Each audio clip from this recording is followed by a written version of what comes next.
La radio qui fait vibrer, t'aide vraiment à avancer dans les décisions de ta vie. RJV. C'est parti. Alors la première question porte sur les fêtes juives. Bonsoir, chers auditeurs, auditrices.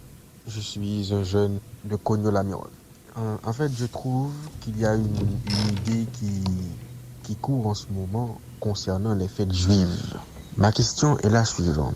Dois-je continuer à observer les fêtes juives, comme la Pâque, la fête des trompettes, jubilé, etc. Bon, je m'adresse à vous, pasteur, espérant trouver une réponse dans la crainte du Seigneur. Cordialement, Whitney Jean-Louis. Merci. Alors, pasteur, vous avez entendu cette question sur les fêtes juives. Il y a plusieurs choses qui sont impliquées dans cette question. On va commencer par le commencement, ces fêtes juives. On les retrouve, ces fêtes particulièrement présentées dans le livre du Lévitique au chapitre 23. En fait, tout le chapitre 23 du livre du Lévitique est consacré à la présentation des fêtes qui rythmaient le calendrier liturgique pour le peuple d'Israël. On voit que dans ce chapitre 23, il est question du sabbat hebdomadaire premièrement, et ensuite il est question de toutes ces fêtes qui sont célébrées tout au long de l'année, et ces fêtes sont souvent attachées à des sabbats qui sont des moments, des convocations saintes pour que le peuple puisse se retrouver et célébrer certaines fêtes. Ces fêtes sont présentées ainsi. Il y a d'abord la fête de Pâques, il y a la fête des pains sans levain et la fête des prémices. Alors toutes ces fêtes-là, ces trois premières fêtes se déroulent le même mois, le mois qu'on appelle le mois de Nissan, d'accord ? Ensuite, 7 semaines après ces trois premières fêtes, dans Lévitique 23, verset 15, 7 semaines après ces trois premières fêtes, on retrouve la fête de la moisson. Fête de la moisson qui se déroule donc 7 semaines après la fête des prémices. Semaine, c'est environ 50 jours. Et c'est pour cela qu'on lit dans Lévitique 23, 16 que la fête de la moisson se déroulait 50 jours après la fête des prémices. D'où le nom de cette fête. Cette fête, on l'appelle la fête de la Pentecôte, parce que Pentecôte vient d'un mot grec qui signifie 50. Ensuite, après, nous allons faire un bond jusqu'au 7e mois de l'année, où là, on va retrouver la fête des trompettes. Donc, c'est une fête qui va être une journée de proclamation, d'annonce de la fête des expiations qui, elle, vient au 10e jour du 7e mois. Alors, cette fête des expiations, elle est détaillée dans Lévitique chapitre 16. Et puis, la dernière fête de l'année, c'est la fête des tabernacles, qui commençait donc le 15e jour du même 7e mois. Donc, on a 3 fêtes au mois de Nissan. On a 50 jours après la Pentecôte. Et ensuite, on a encore 3 autres au 7e mois de l'année du calendrier liturgique. La question qui nous était posée, c'était de savoir, est-ce que nous devons continuer à observer ces fêtes ? Bien sûr. Nous n'avons pas d'obligation à continuer à observer ces fêtes parce que ces fêtes, en réalité, étaient la commémoration d'événements bien particuliers dans la vie du peuple juif ou parfois encore l'annonce de certaines choses qui devaient arriver. Et si la chose est déjà arrivée, on n'a pas à continuer à faire la fête pour annoncer quelque chose qui est déjà arrivé ou alors quelque chose qui a été dépassé déjà. Alors quand je dis dépassé, dans quel sens ? C'est parce que le type a rencontré l'antitype. L'ombre a rencontré le réel. Prenons par exemple la fête de Pâques. La fête de Pâques, quelle était sa fonction ? Elle avait pour fonction de permettre aux Israélites de commémorer leur sortie d'Égypte. Ensuite, on voit que cette fête avait pour objet principal un agneau qu'on immolait ce jour-là. Mais cette fête, elle a trouvé son accomplissement dans la mort, dans la résurrection de Jésus.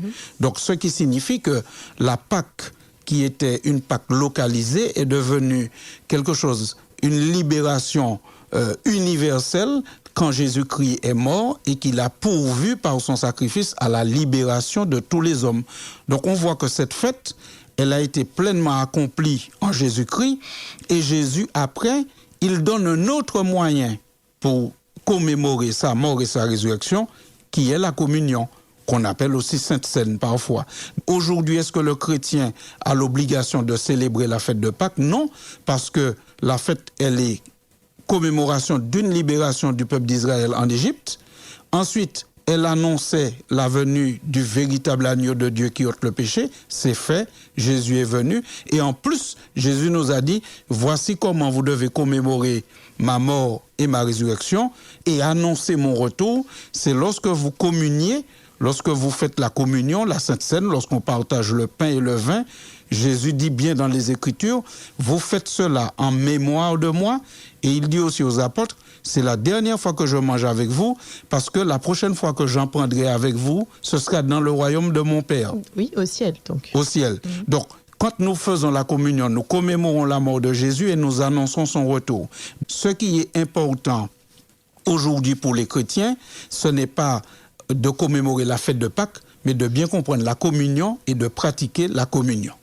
Du coup, est-ce qu'il y a une importance à pratiquer ces fêtes juives? Est-ce que moi, je dois être dans une démarche où je me dis, eh bien, il faut que je pratique les fêtes juives? Est-ce qu'il y a une importance? Est-ce que ça fait partie des fondamentaux de l'Église adventiste?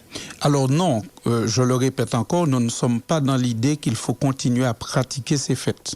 Ce que nous faisons, c'est d'essayer de chercher leur sens profond dans la Bible et de voir comment ils s'accomplissent en Christ dans son ministère. Et toutes les fêtes, en quelque part, s'accomplissent en Christ dans son ministère.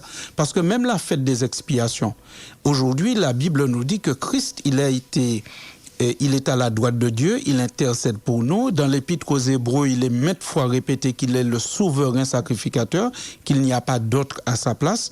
Donc Jésus, c'est lui qui est en train de faire la démarche du jour des expiations, la démarche de l'expiation définitive. D'accord. Donc nous cherchons le sens afin de pouvoir voir comment ça s'accomplit en Christ, et nous cherchons le sens pour voir comment nous devrions aussi, nous, vivre cette vie qui permet que nous soyons au bénéfice du ministère de Jésus-Christ, tant pour sa mort, sa résurrection, que pour ce qu'il prépare, c'est-à-dire le jour où il reviendra et il va charger l'ennemi de tous les péchés que nous aurons confessés. Donc ça implique que nous ayons bien compris la fête pour que nous puissions dire « je dois vivre en me débarrassant constamment du péché ». Donc on est d'accord qu'il n'y a pas d'obligation de respecter un canevas des fêtes juives. Simplement pour nous, ce qui compte, eh bien, c'est que à sa venue, Jésus, en tout cas, il fera le nécessaire pour nous. Sa première venue est déjà actée, c'est déjà posé. Nous pouvons nous baser dessus pour demander le pardon de nos péchés. Et il n'y a pas de rite spécifique à observer, si ce n'est le sabbat. Tout à fait. Alors, votre question nous amène à préciser qu'avec les fêtes dont nous avons parlé, il y avait des jours chômés qui étaient connectés à ces fêtes. Alors, parlez-nous de ces jours. Alors, il y avait des jours connectés à ces fêtes et il me semble bien qu'il y en avait 7. Et ces jours étaient liés à toutes ces fêtes parce qu'il fallait des jours de repos pour pouvoir vivre ces fêtes et pouvoir les pratiquer. Maintenant, ces fêtes, on les appelle aussi sabbat. D'ailleurs, l'apôtre Paul, dans le texte que nous avons lu tout à l'heure dans Colossiens, il disait bien que personne ne vous juge au sujet d'une fête, d'une nouvelle lune ou des sabbats. Alors, les sabbats dont il parle, ce sont ces sabbats, justement, qui étaient liés aux jours, aux fêtes que nous venons de voir. Alors, quels étaient ces jours où il y avait ces fêtes? Alors, il y avait le premier et le dernier jour de la fête des pains sans levain. Il y avait à la fête des semaines, c'est-à-dire à la Pentecôte, il y avait un jour chômé. Il y avait à la fête des trompettes, c'est-à-dire le premier jour du 7e mois, c'était aussi un jour chômé. Il y avait le jour des expiations, le 10e jour du 7e mois. C'était non seulement un jour chômé, mais un jour de jeûne. Et puis enfin, il y en avait encore 2 autres. C'était le premier et le dernier jour de la fête des tabernacles. Donc il y en avait plusieurs. Et l'apôtre Paul, nous avons vu dit que personne ne vous juge au sujet des sabbats. Ce sont ces sabbats-là dont il parle. Et ces sabbats-là sont différents du sabbat... qui est mentionné dans les 10 commandements. Qui est mentionné dans les 10 commandements et qu'on retrouve depuis la création. Alors, la première chose à noter, c'est que le sabbat hebdomadaire, lorsqu'il est présenté dans la Bible, une petite chose à remarquer, on ne doit pas faire de préparation de repas. D'ailleurs, on peut le lire pour que ça soit clair pour nos auditeurs. On peut lire cela dans Exode chapitre 16, au verset 23 et 24. Et Moïse leur dit, c'est ce que l'Éternel a ordonné. Demain est le jour du repos, le sabbat consacré à l'Éternel. Faites cuire ce que vous avez à faire cuire, faites bouillir ce que vous avez à faire bouillir, et mettez en réserve jusqu'au matin tout ce qui restera. Ils le laissèrent jusqu'au matin, comme Moïse l'avait ordonné, et cela ne devint point infect, et il ne s'y mit point de verre. Alors, première chose à noter, c'est que quand dans la Bible on parle du sabbat hebdomadaire, il est question du sabbat de l'Éternel, du sabbat consacré à l'Éternel. C'est une première chose. On remarque dans ce verset que ce jour de sabbat-là, personne ne devait faire aucune œuvre servile, même pas préparer le repas. Et si on va dans Exode 12, au verset 16, lorsque nous avons dit tout à l'heure qu'en rapport avec la fête des pains sans levain, il y avait des jours aussi, des jours chômés, on pourrait les appeler sabbat également. Regardez, il y a une différence. Exode 12 au verset 16. Le premier jour, vous aurez une sainte convocation, et le 7e jour, vous aurez une sainte convocation. On ne fera aucun travail ces jours-là, vous pourrez seulement préparer la nourriture de chaque personne. Voilà. Donc on voit déjà une Il y a différence. une différence. Alors là, ils peuvent quand même préparer la nourriture. Voilà, dans ces sabbats-là, il était possible de préparer la nourriture, alors que dans le sabbat hebdomadaire, il n'en était pas question. Donc on voit qu'il y a déjà dans la présentation même une différence entre le sabbat de l'Éternel, le sabbat hebdomadaire qui commémore la création et qui commémore le pouvoir créateur de Dieu, et les sabbats qui étaient promulgués, qui pouvaient ne pas tomber un 7e jour, ça pouvait ne pas tomber le 7e jour de la semaine, c'était lié à la fête, c'était lié au jour où la fête tombait. Quand par exemple il nous est dit, pour en tout cas la fête des pains sans levain, premier et dernier jour, il y a une sainte convocation, le premier et le dernier jour, c'était pas forcément à chaque fois un 7e jour, c'était un jour chômé, promulgué pour la célébration de la fête. Mais si la fête a disparu, eh bien forcément, le sabbat qui y est lié, le jour de commémoration qui y est lié, le jour pour célébrer cette fête qui est liée, ce jour-là disparaît aussi. D'accord ? Maintenant, la question va se poser concernant le sabbat hebdomadaire, c'est-à-dire chaque semaine, qui est appelé sabbat de l'Éternel, qui est le sabbat qui commémore la création. Pour qu'il disparaisse, eh bien, il faudrait que soit Dieu disparaisse ou bien que soit que son pouvoir créateur disparaisse, puisque ce sabbat-là commémore Dieu en tant que créateur. C'est ce que nous lisons dans la Genèse au chapitre 2, versets 2 et 3. Où Dieu s'est reposé du travail qu'il a fait. Voilà. Et donc, le 7e jour commémore un créateur qui met sa puissance à la disposition des hommes pour les créer, non seulement les créer, mais les entretenir et les racheter alors qu'ils sont tombés dans le péché. Donc ce sabbat-là doit être pleinement différencié des sabbats qui sont liés aux fêtes. Et puisque la célébration des fêtes est arrêtée, c'est pour cela que Paul dit que personne ne vous juge au sujet des sabbats. Il ne parle pas à ce moment-là du sabbat hebdomadaire. Alors pour les auditeurs qui prennent des notes, le sabbat hebdomadaire dont bien, le pasteur nous parle en ce moment, c'est celui qui se trouve dans Genèse 2, verset 2. Dieu acheva au 7e jour son œuvre qu'il avait faite et il se reposa au 7e jour de toute son œuvre qu'il avait faite. Donc c'est différent en fait des fêtes que l'on appelle sabbat au pluriel. Donc ces fêtes sabbat au pluriel sont différentes du sabbat qui fait partie, qui est le 4e commandement que l'Éternel nous a demandé. Alors oui, vous avez mentionné que le sabbat hebdomadaire est le 4e commandement, et c'est là encore une grosse différence avec les autres sabbats, les jours chômés, qui étaient promulgués pour célébrer une fête. Ils ne sont pas dans les 10 commandements. Donc il n'y a pas d'obligation. Voilà, c'est-à-dire que l'obligation était liée à la fête, tandis que la fête a disparu, l'obligation de ces sabbats-là disparaît aussi. Mais le sabbat du 7e jour est dans les 10 commandements. Et tant que les 10 commandements, l'humanité considère que c'est toujours valable, puisque on n'accepte pas qu'on tue, on n'accepte pas qu'on vole, mentir ce n'est pas une bonne chose, etc.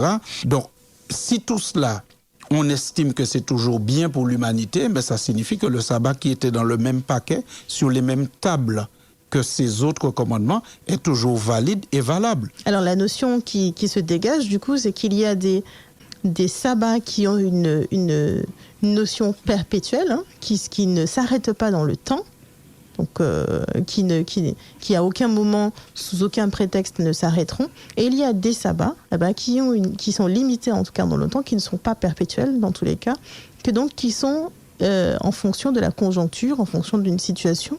Et une fois que les conditions ne sont plus réunies pour cette circonstance, eh bien, il n'y a plus de raison de continuer à observer ces sabbats.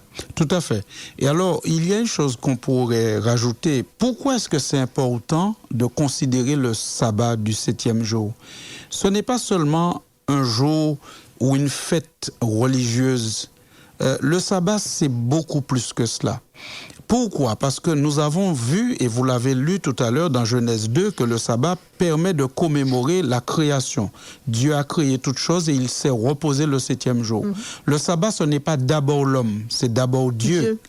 Et l'homme rejoint Dieu dans le sabbat, comme si l'homme rejoint Dieu en lui disant « Je te reconnais pour mon créateur ». Et à partir du moment où l'homme ne reconnaît plus Dieu comme créateur, à partir du moment où l'homme oublie que Dieu est son créateur, il se passe des choses vraiment désagréables. Prenons, si vous le voulez bien ensemble, l'épître aux Romains, au chapitre 1er, au verset 22, va présenter l'homme tel qu'il est. L'apôtre, inspiré par l'Esprit, il vit avec des hommes, il les observe, il voit leur comportement et il nous dit comment il voit l'homme. Au verset 22, Romains 1, 22. Se vantant d'être sages, ils sont devenus fous. Voilà. Il dit, voilà ce que j'ai observé. Je suis avec des gens, je vis avec eux, ils se vantent d'être sages, mais en réalité, ils sont devenus fous. Alors, quand je dis cela, je pense que beaucoup de personnes qui s'asseyent devant leur télé ces jours-ci peuvent dire la même phrase. Que les hommes qui se vantent d'être sages, en réalité, on voit qu'on se pose la question, ne sont-ils pas devenus fous? On voit des choses tellement aberrantes, tellement incohérentes, tellement invraisemblables, alors que l'homme se vante d'être sage et de maîtriser tellement de technologie et de philosophie, on se demande comment l'homme peut réaliser et faire certaines choses. Donc parfois, on en est à faire le même constat que Paul. L'homme qui se vante d'être sage, on peut constater qu'il est comme devenu fou. Et pourquoi? Il dit pourquoi l'homme se vante d'être sage, mais en fait est fou. Il le dit au verset 25. Romains 1, verset 25. Eux qui ont changé la vérité de Dieu en mensonge et qui ont adoré et servi la créature au lieu du Créateur, qui est béni éternellement. Amen. Alors ce passage de la Bible est très éclairant et je le trouve très d'actualité. C'est-à-dire que lorsque l'être humain se prend lui-même pour son propre créateur, lorsqu'il ne reconnaît plus Dieu au-dessus de lui, lorsqu'il n'estime plus qu'il doit dépendre de Dieu. Parce que qui nous connaît mieux que notre Créateur? Qui sait mieux que notre Créateur ce qui nous convient? Qui connaît mieux notre fonctionnement physique et psychologique que notre Créateur? Qui sait quels sont nos plus grands besoins et ce qu'il y a de mieux pour nous en termes de famille, de vie sociale, d'alimentation, mais c'est notre Créateur. Quand vous avez une voiture et qu'elle est en panne, surtout si elle est neuve, vous avez tendance à l'emmener où? Chez le constructeur. Chez le constructeur, chez le concessionnaire, parce que vous vous dites, mais c'est eux qui ont fabriqué la voiture, ils doivent être en principe ceux qui réparent le mieux ma voiture, qui la connaissent le mieux. Eh bien, lorsque l'homme arrête de considérer Dieu comme son créateur, eh bien l'homme se prend pour créateur. Alors qu'est-ce qu'il fait? Alors il fait des plantes génétiques. Il modifie génétiquement les plantes parce qu'il estime que c'est pas bien comme ça, on peut faire pour que ça grandisse mieux et plus vite. On fait des poules géantes, on fait des poules sans plumes. Les animaux qui étaient herbivores deviennent carnivores. Lorsque Dieu a établi un modèle familial, on dit mais non, mais c'est pas ça, on va faire autre chose qui est mieux. Et c'est là qu'on voit que la parole de l'apôtre Paul prend son sens. Se vantant d'être sages, ils sont devenus fous. Pourquoi? Parce qu'ils ont arrêté de considérer Dieu comme leur créateur. Eh bien, nous considérons que c'est important d'observer le sabbat du 7e jour, le sabbat hebdomadaire. Pourquoi? Non pas parce que nous sommes attachés à un jour comme des fanatiques, mais parce que nous considérons que chaque sabbat, nous proclamons que Dieu est notre créateur. Chaque fois que le 7e jour arrive, nous reconnaissons qu'il n'y a personne mieux que Dieu qui sait ce qu'il nous faut, ce qu'il nous convient. Amen. Et comment nous devons nous conduire. Amen. Chaque fois que nous entrons dans le sabbat, ce n'est pas du légalisme. Au contraire, c'est un acte de dépendance à Dieu qui nous a créés et qui seul peut aussi nous sauver, car il n'y a que le Créateur qui peut nous sauver correctement. Et c'est pour cela, on va ajouter ce texte-là, c'est pour cela qu'à la fin de la Bible, dans le livre de l'Apocalypse, lorsqu'il est question du dernier message qui sera prêché aux hommes, on voit qu'il y a un appel à toute l'humanité à revenir à la soumission au Dieu créateur. On peut lire cela dans Apocalypse chapitre 14, versets 6 et verset 7. Apocalypse 14, versets 6 et 7. Je vis un autre ange qui volait par le milieu du ciel, ayant un évangile éternel pour l'annoncer aux habitants de la terre, à toute nation, à toute tribu, à toute langue et à tout peuple. Il disait d'une voix forte, « Craignez Dieu et donnez-lui gloire, car l'heure de son jugement est venue, et adorez celui qui a fait le ciel et la terre et la mer et les sources d'eau. » Là, nous sommes dans le livre de l'Apocalypse au chapitre 14. Il est question ici de l'évangile éternel qui doit être annoncé à tout homme. Et cet évangile éternel, c'est-à-dire l'évangile qui ne change pas, demande quoi aux hommes de la fin des temps? De craindre Dieu. De craindre Dieu et d'adorer non pas seulement le Dieu sauveur, parce qu'aujourd'hui c'est ça malheureusement le problème. Souvent, c'est qu'on adore seulement le Dieu sauveur. Mais il y a aussi le Dieu créateur.